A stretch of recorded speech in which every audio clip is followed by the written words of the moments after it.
ఒక ఇంట్రెస్టింగ్ కథ. ఈ మధ్య ఏదో పుస్తకం చదువుతాడు కరెక్ట్, బాగుంది. అది జీవితానికి సంబంధించిన కథ, చాలా ఇంప్రెసివ్. ఎక్కడో కొండల్లో పైన ఒక సాధువు ఉంటాడు. ఆ సాధువు చాలా జ్ఞాని, అన్నీ తెలిసినవాడు, ఏదైనా చెప్పగలడు అనేది అక్కడ ఉన్న ప్రచారం. ఇద్దరు కుర్రాళ్ళకి ఆ సాధువుని ఆడించాలి అనేది కోరిక. పిల్లలు కదా, సహజంగా. అంటే immaturity, maybe around 17-18 years maturity ఉంటుంది. కానీ సహజంగానే ఆయనకు అన్నీ తెలుసు అంటాడు. ఆయనకి ఏం తెలుసో మేము చూస్తాం, చెక్ చేస్తాం. వాళ్ళు ఆ కొండ దగ్గరికి వెళ్ళే మార్గంలో ఏం చేశారంటే ఒక పిచ్చుకను పట్టుకున్నారు.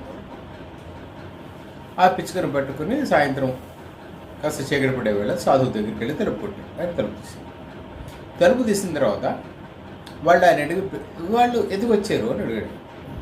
అడిగితే, అయ్యా మీరు అన్నీ చెప్తారట కదా, మీకు అన్నీ తెలుసుట కదా, మేము ఒక ప్రశ్న వేస్తే మీరు సమాధానం చెప్పాలి అని. అంటే వాళ్ళు ఇలా మాట్లాడుతుంటే అతనికి అర్థమైంది, చూచారు. వాళ్ళు చేతులు వెనక్కి పెట్టుకున్నారు ఇద్దరును. ఒకళ్ళ చేతిలో ఒక పిచ్చుక ఉంది. ఆ పిచ్చుక వాడి చేతిలో బతుకుతుందో చూస్తుంది అనేది అడగాలని వాళ్ళ కోరిక. వాళ్ళు అడిగారు ఆయన, అయ్యా మా చేతిలో ఏముంది? ఆయన చెప్పాడు, దెర్ ఇస్ ఎ బర్డ్. అది బతికిందా సచ్చిందా అని అడిగాడు. వాళ్ళిద్దరు అడిగారు ఆయన. అంటే యూజువల్గా వాళ్ళ లెక్క ఏమిటంటే, ఆయన చచ్చింది అని చెప్తే దాన్ని వదిలేసి లేదు బతికిందో నువ్వు తప్పు చెప్పావు. ఆయన బతికే ఉంది అని చెప్తే దాన్ని చంపేసి ఇదిగో నువ్వు తప్పు చేయవచ్చు, చంపేసి either they want to fix the సాధు. ఆయన చాలా ఇంప్రెసివ్ సమాధానం చెప్తాడు. అది జీవితాలకు వర్తిస్తుంది. అందుకని కథ తీసుకున్నాడు. అది నీ చేతిలో ఉంది అన్నాడు. ఆయన ఇంకే చెప్పలా, it's what in your hands. మన జీవితం కూడా అంతే. ఇప్పుడు అది నీ చేతిలో ఉంది అంటే నీ చేతిలో ఏముంది? బతుకుందో చచ్చుందా? నువ్వేం చెప్తే అది.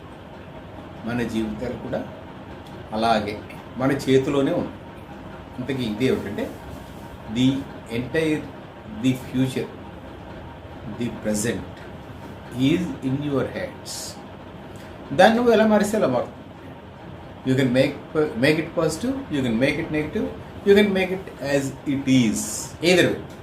ఇప్పుడు మొత్తం 3 చెప్పావు ఇక్కడ, ఏదర్ వే కాదు. అంటే లెక్క ఏమిటంటే, మన జీవితం మన చేతిలో ఉంటుంది. దాన్ని మనం ఎలా మలుచుకుంటాము. You can go upwards, you can go downwards. ఇంతకుముందు ఒకసారి చెప్పుకున్నాం కదా, నిచ్చెనిచ్చాడు. మీ జీవితానికి